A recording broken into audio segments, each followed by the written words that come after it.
English నేర్చుకోవడం, అనర్గళంగా మాట్లాడడం మీ కల? వెంటనే కాల్ చేసి క్లాసెస్‌కి రిజిస్టర్ అవ్వండి. అందరికీ నమస్కారం. నేను Swaroopa Potlapalli. Welcome to Suman TV. CBI మాజీ జేడీ లక్ష్మీనారాయణ చూపు జనసేన వైపు, అలాగే జనసేనలోకి ఆయన రీ ఎంట్రీ ఇవ్వబోతున్నారు. ప్రస్తుతం ఎక్కడ చూసినా దీని మీద అయితే చర్చ నడుస్తోంది. AP deputy CM Pawan Kalyan గారిని నేను సరిగ్గా అర్థం చేసుకోలేకపోయాను అని ఓ ఇంటర్వ్యూలో జేడీ లక్ష్మీనారాయణ గారు కామెంట్ చేయడం అనేది, దాని మీద కూడా ఒక ఇంట్రెస్టింగ్ విషయాలైతే బయటకు వస్తూ ఉన్నాయి. ప్రస్తుతం నాతో పాటు ఉన్నారు senior political analyst Chandu Srinivas గారు. ఆయనతో మాట్లాడదాం. నమస్తే చందు శ్రీనివాస్ గారు. నమస్కారం అండి. జేడీ గారు పవన్ కళ్యాణ్ గారిని నేను సరిగ్గా అర్థం చేసుకోలేకపోయాను అనడం వెనక ఉన్న ఉద్దేశం ఏంటంటారు? అంటే ఆయనకి అపారమైన పరిపాలన అనుభవం ఉంది. జేడీ గారు ఆచితూచే అడుగేస్తాడు. ఆయన చాలా సంవత్సరాలు పదవి ఉండగానే ఇది కాదు, రాజకీయంగా ప్రజలకు ఏదో సేవ చేయాలనే ఉద్దేశంతో జనసేన సిద్ధాంతాలు, పవన్ కళ్యాణ్ గారి ఆలోచనలు నచ్చి ఆ పార్టీలు చేరాడు. మీరు ఇందా చెప్పినట్టు జేడీ ఒక బ్రాండ్ ఏర్పాటు చేసుకున్నారు. ఎందుకంటే ఆయన చేసిన కేసులు, గుజరాత్ సోబృద్దన్ ఎన్కౌంటర్ కేసు కాడి నుంచి సత్యం రామలింగరాజు కేసు కావచ్చు, లేకపోతే ఓబులాపురం మైనింగ్ కేసు కావచ్చు, జగన్మోహన్ రెడ్డి గారి కేసు, 33 కేసులు ఉన్న జగన్మోహన్ రెడ్డి గారు ఈ కేసులన్నీ డీల్ చేశారు. ఇవన్నీ దేశవ్యాప్తంగా ఎక్కడ ప్రాబ్లం వచ్చినా జేడీ గారు టేకప్ చేస్తే కేసు సాల్వ్ అయింది అనేది ఆయన మీద ఉన్న ట్రాక్ రికార్డు.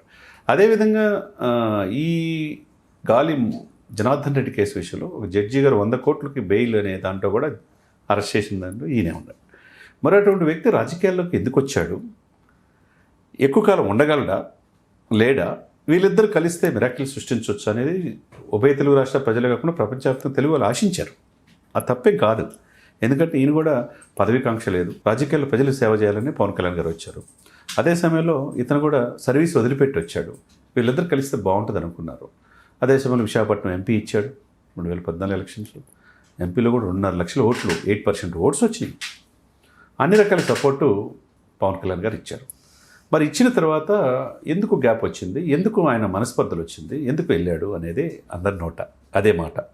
మరి వెళ్ళినప్పుడు ఆయన ఎందుకు సినిమాలోకి వెళ్ళాడు అని ఆయన ఎవరన్నా అడిగినప్పుడు ఏం చెప్పితే, నాకు చెప్పింది సినిమాలోకి వెళ్ళనున్నాడు, నేను సర్వీస్ వదిలి వచ్చాను, ఆయన వచ్చాడు కాబట్టి ప్రజల కోసం మన జీవితం అంకితం అనుకున్నాం, ఆ మాట తప్పారు కాబట్టి నేను ఆ పార్టీ వదిలిపెట్టి వేరే పార్టీ పెట్టానని చెప్పాడు పలు సందర్భం. అంతేగాని ఎప్పుడు కూడా పవన్ కళ్యాణ్ గారిని వ్యక్తిగతంగా దూషించలా. అదే సమయంలో పవన్ కళ్యాణ్ గారు కూడా జేడీ గారిని ఏమీ అనలా. వాళ్ళ మధ్య సిద్ధాంతపరమైన వైరుధ్యాలు వచ్చినాయి కాబట్టి బయటకు వచ్చారు. వచ్చిన తర్వాత మొత్తానికి నేను ఇదే సుమన్ టీవీలో ఇన్స్పిరేషన్ పర్సనాలిటీస్ ఒక ఇంటర్వ్యూ చేశాను దాదాపు 1 అవర్ జేడీ గారిని.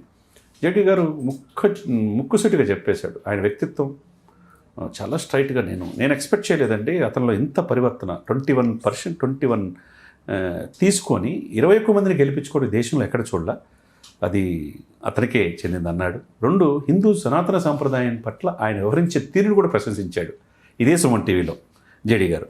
అప్పుడు అనుకున్నాను, అంటే ఏదో ఈయన పట్ల నేను కొద్దిగా అండర్స్టాండింగ్ చేసుకునే విషయంలో కొద్దిగా ఇదయింది, అందువల్ల నేను వచ్చేసాననే భావన ఆయనలో అప్పుడే కనపడింది నాకు. కాకపోతే ఇటీవల 2 రోజుల క్రితం ఆయన ఓ ప్రముఖ ఛానల్లో మాట్లాడిందంటూ నేను ఆయనని అర్థం చేసుకునే విషయంలో నాదే పొరపాటు అని అన్నాడు. అంటే ఏంటి, సినిమాలోకి వెళ్ళటం అంటే మళ్ళీ రాజకీయాలు ఎందుకు రావాలనే ఆలోచనతో అనుకున్నాను. కానీ ఆయనకు ఆదాయం వేరే లేదు కదా. సినిమా తీస్తే 1000 కోట్ల ఆదాయం సంవత్సరానికి, ఏదో 3 సినిమాలు తీస్తే 200-300 కోట్లు వచ్చినాయి అనుకోండి. ఆ డబ్బులు ఎవరికి చేస్తున్నాడు? సినిమాల ద్వారా వచ్చే ఆదాయమే కదండి. తన బిడ్డల డిపాజిట్లో 34 కోట్లు కరిగించి కౌలు రైతులకు ఇచ్చాడు, మంగళగిరి ఆఫీస్ కట్టాడు, ఎవరి దగ్గర రూపాయి తీసుకోలేదు కదా. మరి వేరే సోర్సెస్ లేనప్పుడు, ఆయనకి వ్యాపారాలు లేవు, జగన్మోహన్ రెడ్డి గారి లాగా భారతీయ సిమెంట్స్ లేదు, మిగతా ఈ వ్యాపార సంస్థలు ఏమి లేవు కదా. మరి ఆయనకు ఉన్నది ఏంటంటే నటించటమే. ఆ నటుడు కూడా ఇష్టంగానే సినిమాలోకి వచ్చిన తన అన్నగారి ప్రోత్సాహంతో సరే సినిమాల ద్వారా వచ్చే ఆదాయాన్ని ఆయన్ని పార్టీకి బతికించుకోవడానికి వాడాడు. కాబట్టి అదే రియలైజేషన్ అయ్యి నేను అట్లా అనుకోలేదు, అది నా విషయంలో నాదే తప్పు అని చెప్పటం. 2 ఆయన సక్సెస్ఫుల్గా రాజకీయ నాయకుడికి ఎదిగిన తీరు ఈ దేశంలో ఎవరూ లేదు. అట్లా పవన్ కళ్యాణ్ గారు నా ఊహలకి అతీతంగానే ఆయన నిలబడ్డాడు. హీఈస్ ద లీడర్ అని ఒప్పుకున్నట్టే. కాబట్టి మీరు అన్నట్టు ఆ భావనతో ఉన్నదలికి జనసేన కార్యకర్తలు చాలామంది ఈయన డెఫినెట్గా రావాలి జనసేనలోకి అని చాలా సందర్భాల్లో అనేవాళ్ళు ఉన్నారు. ఈ నిజాయితీ పరుడు, ఈయన నిజాయితీ ఇద్దరు కలిస్తే ఇంకా మిరాకిల్ చేయొచ్చు కదా. దేశం మీద ఒక సమగ్రమైన అవగాహన ఉన్నప్పుడు, ఈ దేశంలో సరికొత్త రాజకీయాలు చేద్దాం అనుకున్నప్పుడు ఇద్దరు మంచి వాళ్ళు కలిస్తే ఇంకా అద్భుతాలు సృష్టించవచ్చు కదండి. కాబట్టి ఏమవుద్దో కాలమే నిర్ణయించాలా. ఆయన సానుకూలంగానే ఉన్నట్టుగా కనపడుతుంది ఆయన మాటలను బట్టి. అందరి చూపు జనసేన వైపు ఉన్నట్టుంది. ఇప్పుడు జెడి గారనే కాదు, చాలామంది అధికారులు పవన్ కళ్యాణ్ గారిని అర్థం చేసుకోవట్లేదు, విఫలమైపోయి మారిపోయారు. చాలామంది ఐఆర్ఎస్లు వచ్చారు, ఐఏఎస్లు వచ్చారు. వాళ్ళు ఇప్పుడు ఎందుకు వెళ్ళిపోయామని ఫీల్ అవుతున్నారు. పవన్ కళ్యాణ్ గారు ఇంత స్టబాండ్గా ఎట్టగలగలిగారు, ఇంత పరిపక్వత రాజకీయ నాయకుడిగా ఎలా ఎదగలిగాడు, దేశ ప్రధాని మోదీ కూడా ఈయన పవన్ గారు తుఫాన్ అనే స్థాయికి ఎలా ఎదిగాడు, ఇంత సక్సెస్ రేటు. చంద్రబాబు నాయుడు గారు 4 దశాబ్దాలు అనుకున్న వ్యక్తే 53 రోజులు జైల్లో ఉన్నప్పుడు ఎవరు సపోర్ట్ చేయనప్పుడు అన్కండిషనల్గా సపోర్ట్ చేశాడు. అటువంటి పరిపక్వత రేరుగా ఉంటారండి. ఈరోజు 100 కోట్ల మంది హిందువులకి నేను ఒక హిందువుని చెప్పడం అనేది గట్స్ ఉండాలి. అనేక మంది పీఠాధిపతులు మఠాధిపతులు ఈ దేశంలో 100 కోట్ల మంది నేను హిందువులకు ప్రతినిధిగా ఉండాలి, హిందూ సనాతన ధర్మ పరిరక్షణ బోర్డు ఉండాలి అని చెప్పినవాడు ఎవరు ఉన్నారండి? 100 కోట్ల మంది 80% పాపులేషన్ ప్రతినిధి అన్నాడు. ఒక్కసారిగా ఇటు నార్త్ సౌత్లో ఉన్న ఈయన లెగసీ అనేది నార్త్ కూడా వెళ్ళిపోయింది. ఢిల్లీలో కూడా పవన్ ఒక అద్భుతమైన ఇదనే స్థాయికి వెళ్ళిపోయాడండి. కాబట్టి అదన్నీ చూసి కాలము సమాధానం చెప్తున్నట్టుగా కాలము పరిణామక్రమంలో చాలామంది మారుతారనుకున్నగా తన మైండ్ సెట్ మారుకొని ఈ వ్యక్తితో నడిస్తే బాగుంటుందనే ఆలోచన రావచ్చు, తప్పేంగా. పవన్ కళ్యాణ్ చరిత్రను తిరగరాస్తాడు. 5 ఏళ్ల క్రితం జేడీ గారు అన్న మాటని పవన్ కళ్యాణ్ గారు ఇటీవలి ఎన్నికల్లో నిజం చేసి చూపించారు. అయితే ఈ మధ్య కాలంలో జేడీ గారి కొన్ని విషయాలను పరిశీలించినప్పుడు ఆయన ఆసక్తిగా పవన్ కళ్యాణ్ గారి వైపు, జనసేన వైపు చూస్తున్నట్టుగా అయితే మనకు అర్థమవుతుంది.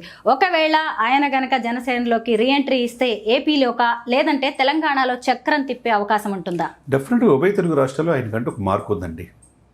ఒక సిన్సియర్ నిజాయితీపరుడైన ఐపీఎస్ ఆఫీసర్గా తన తండ్రి దగ్గర నుంచి వచ్చిన లక్షణాలు కావచ్చు, కర్నూలు జిల్లా నుంచి చూసి ఈ సివిల్ సర్వీస్ అయితే సమాజాన్ని చేయొచ్చు తపనతో వచ్చాడు. వాళ్ళ అబ్బాయి కూడా 42 rank IPS officer, belongs to Karnataka, Tamil Nadu కేడర్లో ఉన్నాడు ఆయన. వాళ్ళ బాబు ఐపీఎస్ ఆఫీసర్ అయ్యాడు. మరి ఎందుకు? తండ్రిని చూసి అతను కొడుకు కూడా అయ్యాడు కదా. కానీ నేనేమంటానంటే ఆ విధముగా దేశం కోసం సేవ చేయాలన్న ఆలోచన రేరుగా ఉంటుంది. ఉభయ తెలుగు రాష్ట్రాల్లో సిబిఐ జేడీ గారు తెలియని వాళ్ళు ఎవరు లేరు. పవన్ కళ్యాణ్ గురించి తెలియకుండా ఉండరు ప్రతి ఇంట్లో. జేడీ గారి గురించి కూడా అంతే ఫాలో అయి ఉంటుంది. కాబట్టి డెఫినెట్గా ఉభయ తెలుగు రాష్ట్రాల్లో ఆయన కనుక వస్తే అంటే అది అధినేత ఇష్టం. మనం ఏదో బయట వస్తున్న సమాచారాన్ని మనం చెప్పుకుంటున్నాం, కానీ ఆయన అధినేత ఇష్టపడితే ఎవరు ఆపలేరుగా.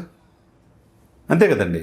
మరి ఆయన సానుకూలంగా స్పందించి నేను చేరతాననే ప్రపోజల్ ఆయన దగ్గరికి వస్తే అది పరిశీలించి ఓకే అనుకుంటే కనుక వాళ్ళిద్దరు కలిస్తే డెఫినెట్గా ఉభయ తెలుగు రాష్ట్రాలు అద్భుతాలు సృష్టించవచ్చు. పవన్ కళ్యాణ్ గారు వంటి తుపానుకి జేడీ గారి వంటి మెరుపు తోడైతే నిజంగా జనసేన ఎక్కడికో వెళ్ళిపోతుంది అనడంలో డౌట్ అయితే లేదు. Thank you so much Chandu Srinivas గారు.